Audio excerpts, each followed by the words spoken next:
La parole est à Monsieur Charles de Courson pour le groupe Libertés et Territoires.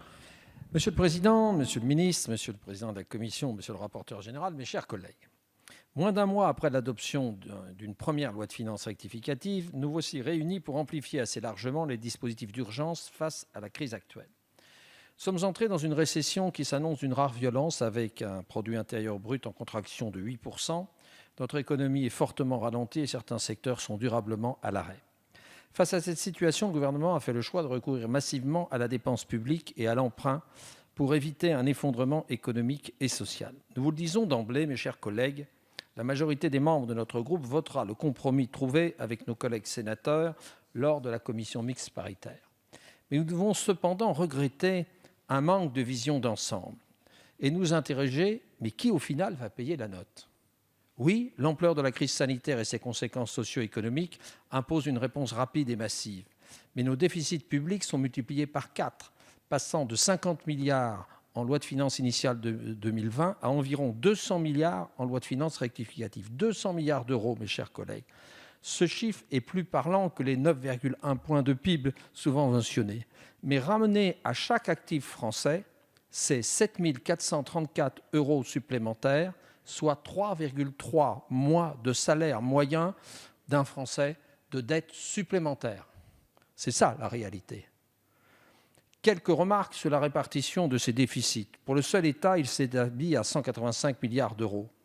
Mais nous souhaitons attirer l'attention du gouvernement sur les administrations de sécurité sociale et notamment sur la sécurité sociale qui en fait qu'une partie. Monsieur le ministre Darmanin a parlé hier de 41 milliards de déficit pour les organismes de sécurité sociale. Ce montant ne prend pas en compte le déficit de l'ordre de 10 milliards de l'UNEDIC, qui est fortement mis à contribution pour financer le tiers de l'activité partielle, du chômage partiel. Selon la ventilation que le ministre a bien voulu nous communiquer à la suite de demandes répétées, ce déficit de l'ensemble des administrations de sécurité sociale serait donc au total de 50 milliards d'euros. Au regard de cette dégradation, nous vous demandons instamment l'examen d'un projet de loi de financement de la sécurité sociale rectificative et nous demandons également l'examen d'une nouvelle loi de programmation des finances publiques qui avait été promise, je le rappelle, pour la fin de ce mois. Quant aux collectivités territoriales, elles sont en première ligne, pour reprendre l'expression consacrée.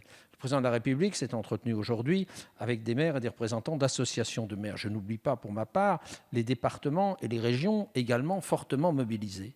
L'impact de la crise actuelle sur les collectivités territoriales serait de 14 milliards d'euros. Leur excédent, qui était en loi de finances initiale de 0,2 points de PIB, c'est-à-dire à peu près de 5 milliards, est devenu un déficit de 0,4 points de PIB, c'est-à-dire de 9 milliards. Ça fait donc un écart de 14 milliards. Ces dernières devront faire l'objet d'un plan de soutien dédié à la hauteur de leur engagement dès la prochaine loi de finances rectificative. Sur de nombreux aspects, le Sénat a amélioré le texte que nous avions voté en première lecture. Un certain nombre de mesures dans le texte issu de la commission mixte paritaire vont dans la bonne direction. Parfois pour des montants peu importants, par exemple l'augmentation de la dotation élue locale de 8 millions d'euros, que notre groupe d'ailleurs avait défendu en première lecture, hélas sans succès. Parfois ce sont des mesures plus larges, je pense notamment à la défiscalisation des heures supplémentaires et la désocialisation, qui dans le contexte actuel est un bon levier pour mieux rémunérer les salariés fortement sollicités, tout en plafonnant à 7 500 euros le montant éligible. Il en est de même pour le quasi-doublement du plafond à 1 000 euros des dons en faveur de l'aide alimentaire. Est également maintenu le mécanisme subsidiaire de prêt participatif jusqu'à 50 000 euros pour les petites entreprises adossées au FDES. J'y vois la confirmation des difficultés actuelles pour quelques entreprises d'accéder au crédit malgré la garantie de l'État et nous souhaitons que ce dispositif permette d'y remédier. Un mot des 20 milliards que vous entendez consacrer à la prise de participation dans les entreprises stratégiques. À l'issue de la CMP, l'information du Parlement est un petit peu améliorée. Mais dans cette affaire, les pouvoirs du Parlement n'ont pas été respectés. Sur la conditionnalité sociale et environnementale de ces prises de participation, un petit pas a été fait par le Sénat. Le Haut Conseil pour le climat donnera un avis sur le rapport remis au Parlement, lequel devra évaluer le respect de la stratégie nationale bas carbone et des objectifs de notre politique énergétique. Mais nous demeurons bien loin du virage économique promis par le président de la République. Le jour d'après attendra. Un autre regret que les sociétés d'assurance ne soient pas davantage mises à contribution, comme le proposaient 2 articles adoptés au Sénat. En tant que parlementaires, nous avons demandé de connaître l'impact de la crise actuelle sur leur activité y gagne-t-elle, y perd-elle et dans quelle proportion? Dernier élément qui constitue une transition entre la deuxième projet de loi de finances rectificative et la prochaine loi de finances rectificative dont nous avons à débattre avant fin mai. Le coût du dispositif de chômage partiel demeure largement sous-évalué. Je ne comprends toujours pas pourquoi l'Unédic porte un tiers du poids de 24 milliards d'euros qui y sont consacrés, alors même que le conseil d'administration de l'Unédic ne s'est même pas réuni sur cette affaire, qui va coûter 8 milliards supplémentaires à l'Unédic, qui est déjà en déficit, dont la dette est de 37 milliards et va être portée d'ici la fin de l'année à 50 milliards.